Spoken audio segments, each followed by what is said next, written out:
Hey y'all. Hey, what's going on? What's going on?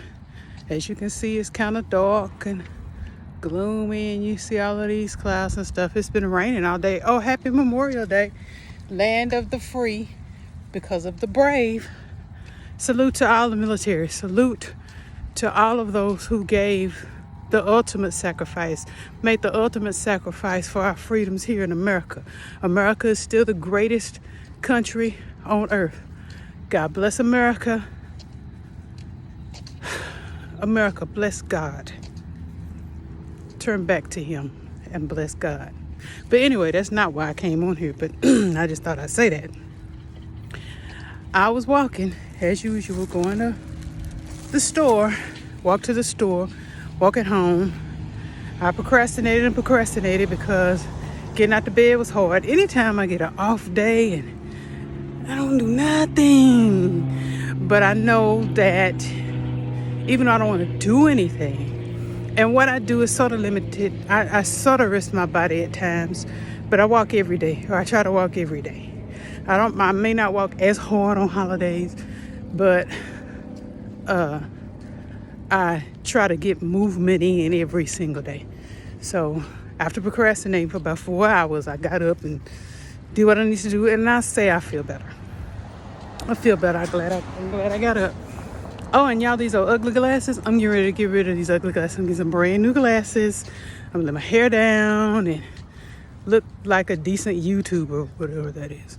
But you can come on, let me say this either.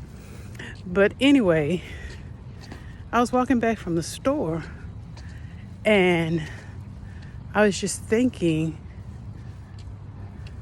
about myself as a person and how peculiar I am, how strange I am.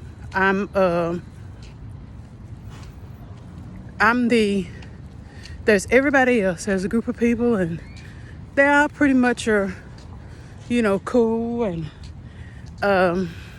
everything's kosher, and then there's me. It's them and then it's me.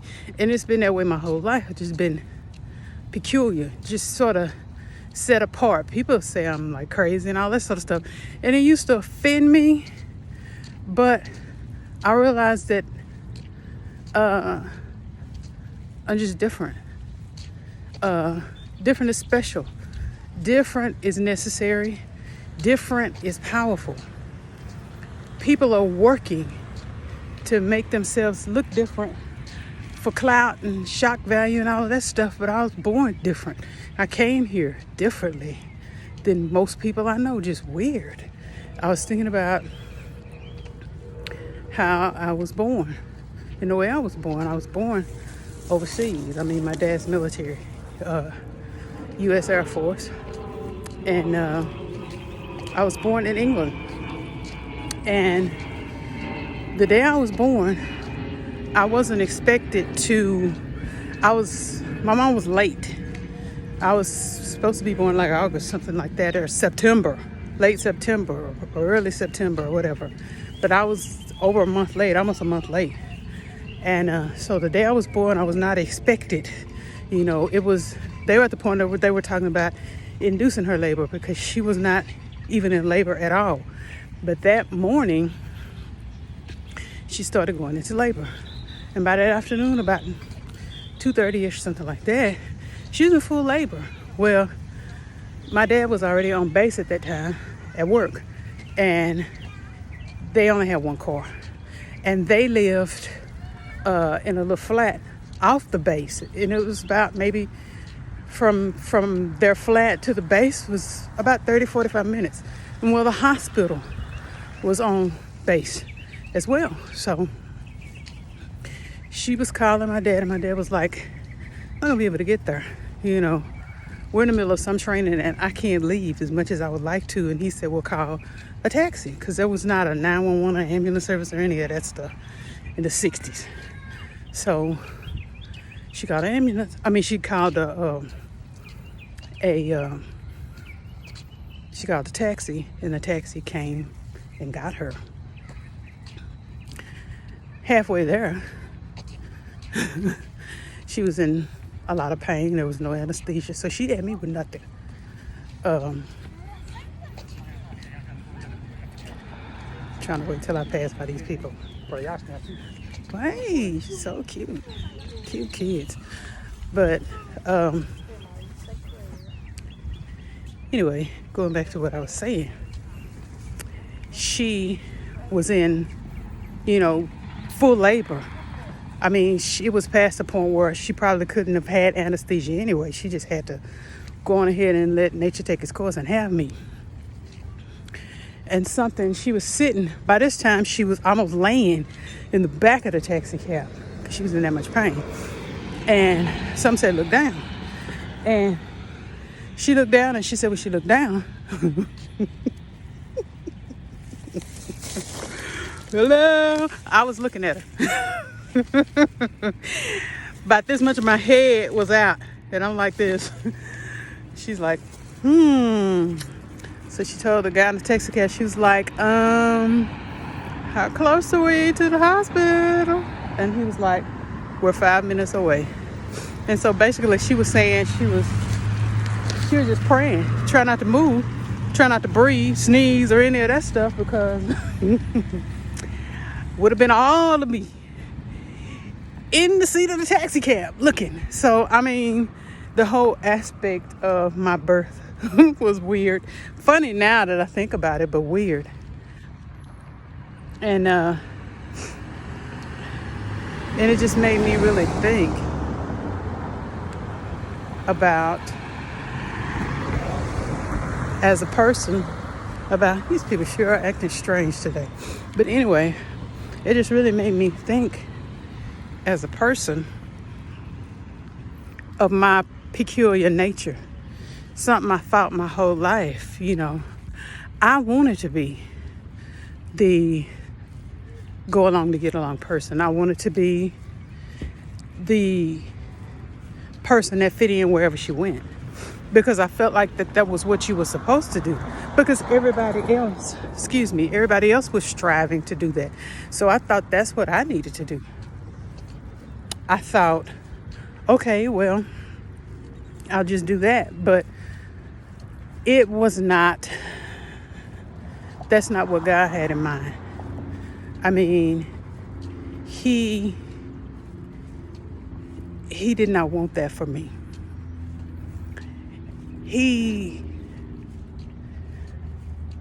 We're all unique.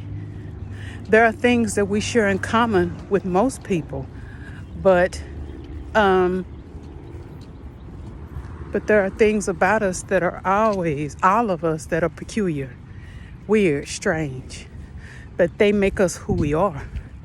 That's our individual natures, and God created us individually. He created us to be peculiar, to stand out.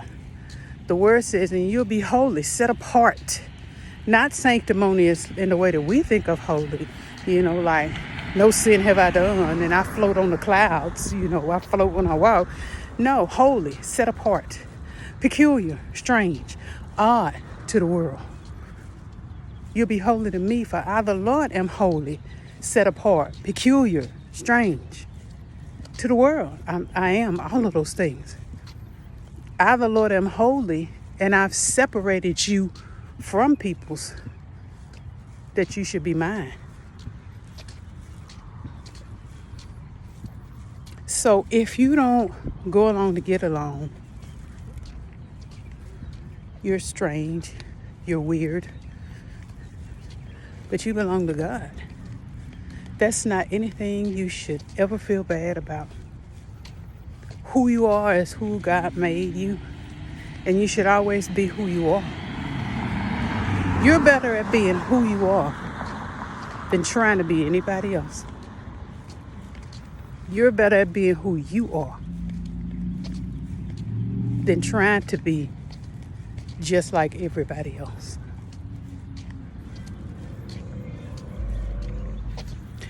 And thinking about me being peculiar and looking at other people's peculiarities too, and knowing that they are peculiar in their own ways, in some ways just like my ways. it just led me to really rethink how I think. Because I was go along to get along, and I wanted this group of people, and I just wanted to have like-minded people around me. We all just think alike, and because that's what the go along to get along is about. You got to agree with everything I agree with, or most of what I agree with. You got to like the things I like. You got to enjoy the things I enjoy, and that sort of stuff. Well, I had to change that. Now I don't necessarily want like-minded individuals to be associated with. I want a myriad of people with all different thought processes. If we're going to have discussions about anything, I don't ask anymore that you be like-minded. Like-mindedness is a fad that's quickly fading, because as the world progresses down into what's going on, as things get worse and worse, you're not going to want like-minded. You're just going to want sound-minded. You don't have to be like-minded. Now I'm just asking that you be sound-minded. God did not give us the spirit of fear, but power, love, and a sound mind. So I said all of that rambling and crossing streets and ducking and dodging traffic to say, embrace who God made you. All of the weird, strange, peculiar things about it, because they make you who you are. And that peculiar nature of yours is needed in this world by somebody you haven't met yet, and somebody you're already around. Somebody somewhere is benefiting from you being as strange as you are. Embrace that. Love that. Protect that. Don't try to be anything that you're not. Don't take away from it. Keep yourself weird. Around here in Texas and Austin, they have a saying, keep Austin weird. Well, keep yourself weird. Keep yourself weird. Don't try to surround yourself with like-minded people, but try to surround yourself with God-centered, sound-minded people. Just me talking. Y'all have a good Memorial Day.